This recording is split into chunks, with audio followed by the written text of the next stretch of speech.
When it comes to cobots, haven't we all been reading stuff about cobot sales being low for years now? Like this from Global News. Collaborative robots, or cobots, have been in existence for the last 10 years but account for less than 5% of the industrial robot market. However, the adoption of cobots is likely to see accelerated growth in the next 5 years. I don't know how many times I've seen that or read that. One forecaster says the collaborative robot cobot is projected to grow from $1.2 billion in 2021 to $10.5 billion in 2027. That's a tenfold increase. It is expected to grow at a compound annual rate of 43.4% from 2021 to 2027. Such news commentary and forecasts have been intriguing me for a long time.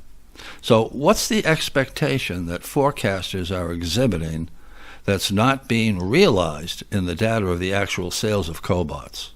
I went looking for a connection, and here's what I found.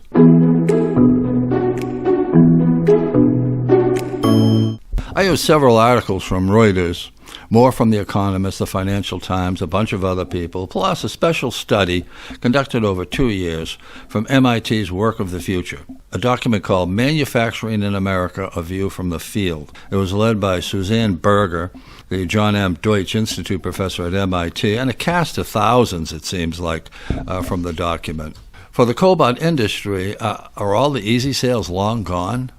The proverbial low-hanging fruit, the easy sales, may be all in the rearview mirror 2 years back. Big corporations, especially the auto industry, have been sold, as have early adopters, as have well-financed startups, or anyone else with cobots baked into their design specifications. Cobot sales seem to be sliding sideways, always on the alert for the next tree with low-hanging fruit. Pharma, medical, etc. You get the picture. Now comes the hard part.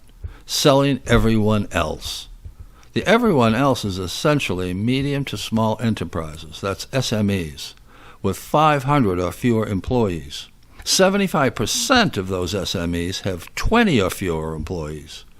These SMEs represent 98% of all manufacturing establishments in the United States, and they employ 43% of all manufacturing workers, approximately 5 million.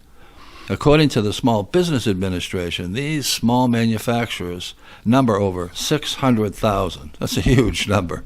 This is the vast addressable market for which the creators of the cobot originally built their new tool, an affordable workmate that would revolutionize manufacturing, accelerate productivity, and democratize robotics for everyone.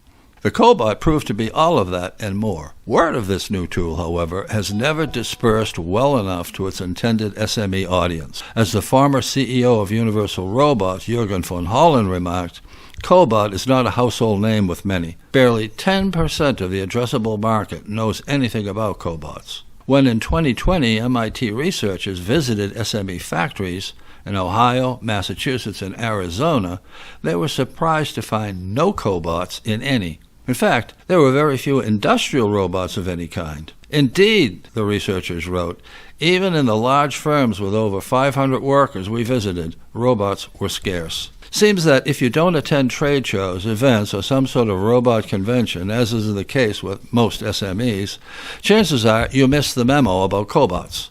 SMEs were not the low-hanging fruit when it came to cobot sales. But now, with low-hanging fruit long gone, SMEs may well be the only fruit. When the researchers asked SMEs how they generally came to know about new robotic systems, most replied that integrators were the conduit, but admitted that they didn't like dealing with integrators.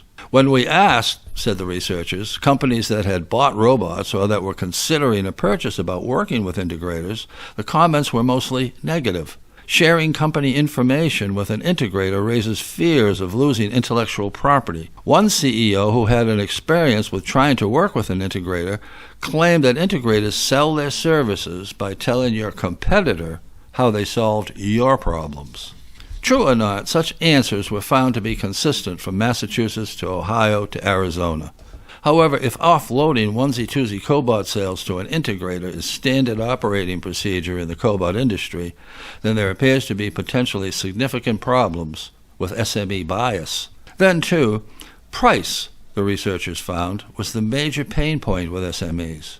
If any had a big enough contract to cover such a purchase, then they would consider buying. However, the purchase price was not the only cost to bear. We heard during the interviews, reported the researchers, that the purchase price of a cobot or robot is only about a quarter of the total cost of installing a robot, a figure confirmed for us by Tom Ryden, the executive director of Mass Robotics.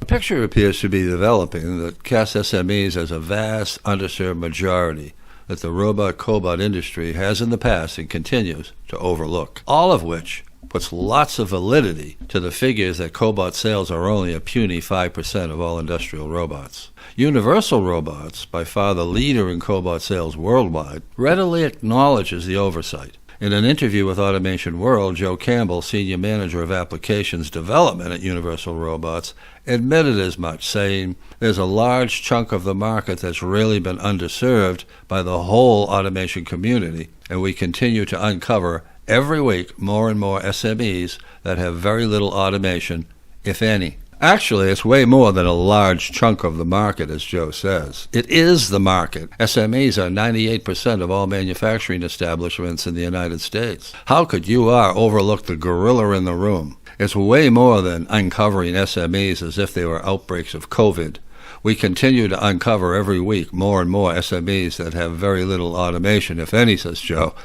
Why did it take UR 10 years to uncover that nugget of SME need? They have no robots, and so that's the big growth area going forward, says Joe. So why is all of this important? Why is any of it important? Well, the MIT task force uncovered a few reasons why. It appears that SMEs not taking part in automation upgrades and the use of robotics, according to the research group's report, is a major brake on the country's productivity growth. There is a widening productivity gap between large manufacturing firms and small and mid-sized manufacturing firms. In the early 1970s, productivity, which is measured in shipments per employee, of large manufacturing establishments, that's plants with over 500 workers, was only about 22% higher than in plants with fewer than 500 workers.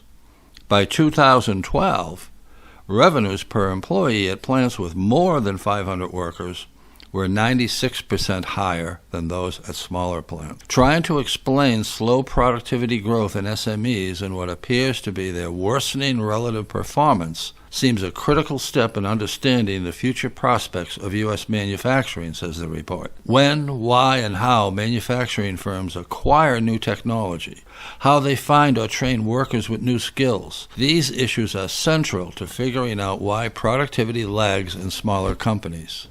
Speaking of impacts, what about all the suppliers of cobot accessories?